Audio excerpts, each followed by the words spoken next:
Letter written by Ernest Cleaveland, 23rd February 1974. Dear Inspector Whale, I am writing to report to you a singular incident that occurred this morning and which I believe demands your urgent attention.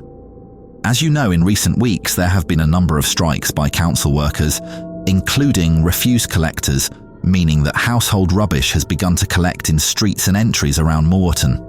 As you no doubt also know, I have voluntarily taken upon myself in the spirit of community-mindedness to address this problem in what little way I can by offering my services in the way of bin collection to replace those on strike. I have in these past months been out every morning with my cart and with Bess, Mr. Cleveland's horse, Eddie, to help shift the rubbish and move it down to the tip before we end up being overrun with vermin and mice and the like.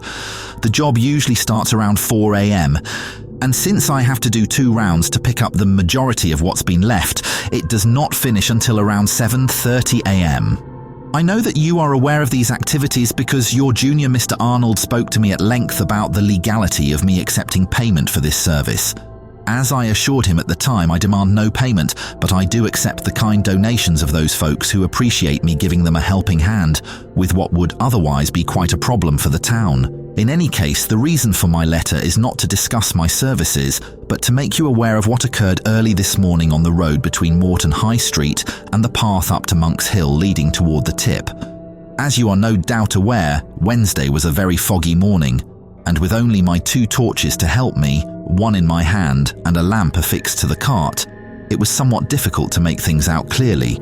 I can say for the record, however, that what I did see was as clear as day, and neither the fog nor the low lighting can have had any bearing on my statement of what I saw. Having collected the majority of the rubbish for my first run and decided to head up to the tip for the first of 2 dumps, I set Bess on the course up the high street and off the road up to Monk's Hill.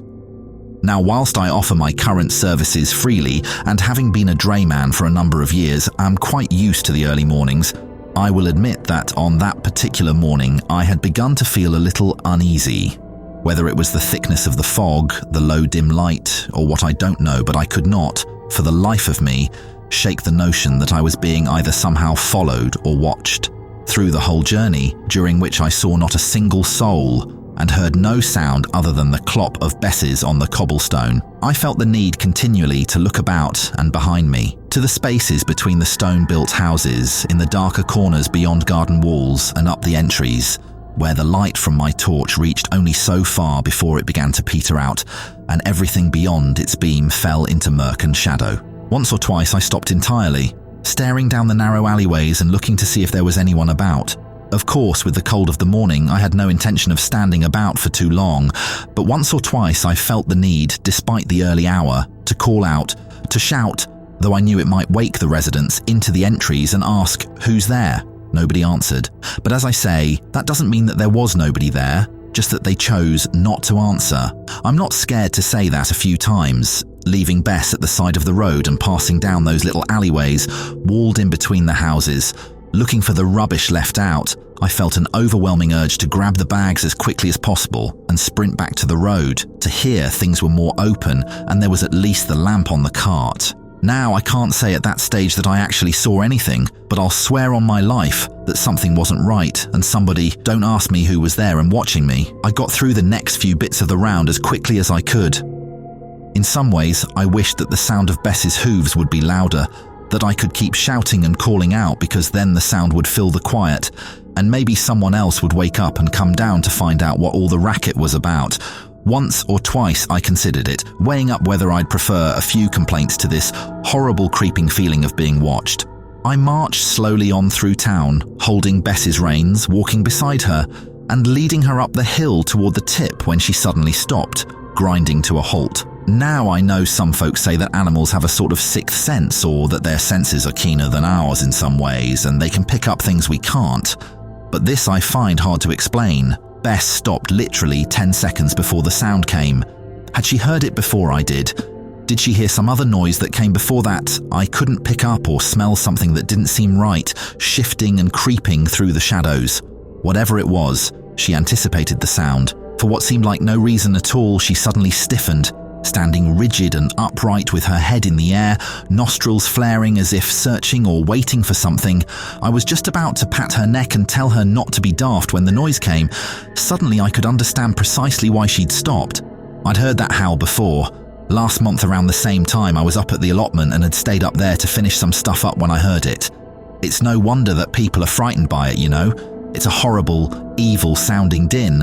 For my money, it's probably an animal of some sort, hurt or wounded or something, but when you hear it, it's hard to explain, but it sounds almost animal-like. Like maybe it's several animals at once or someone doing a really good impression of one. When the sound came, Bess was anything but still. She bucketed and railed against the tethers, and honestly, if she'd have kicked or bolted, there'd have been very little I could have done to stop her. The very worst thing about seeing a frightened horse is its eyes. I don't know if you've ever had the misfortune of seeing a horse truly scared, but their eyes roll and shift around as if trying to glare in every direction at once. The whites of the eyes become visible, and the sight of it is the very definition of panic. It took everything I had to try to call her, to pull on the reins and soothe her, to keep her from rising up or from dashing away, cart, rubbish and all to go clattering up the high street. The hardest part was that I knew I couldn't pat her. Usually when she got distressed or upset, I would pat her neck gently. I'd speak to her in a reassuring voice and rub my open hand against the side of her neck, and soon enough she'd calm down. I couldn't do it that morning because I knew that if I did, she'd feel it. She'd feel that my own hands were trembling, sense the vibration through the touch, and know that I was also scared. That, I knew, would be sure to make her bolt. So instead, I kept my hands firmly on the reins and tried to control my voice.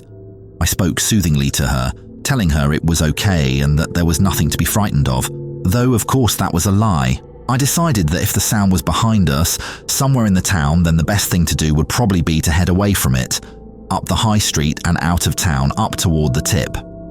I hadn't loaded the cart quite as full as I usually would on my first circuit, but I thought I could probably just load it more on the second pass, when the sun was more firmly up than it was at that moment.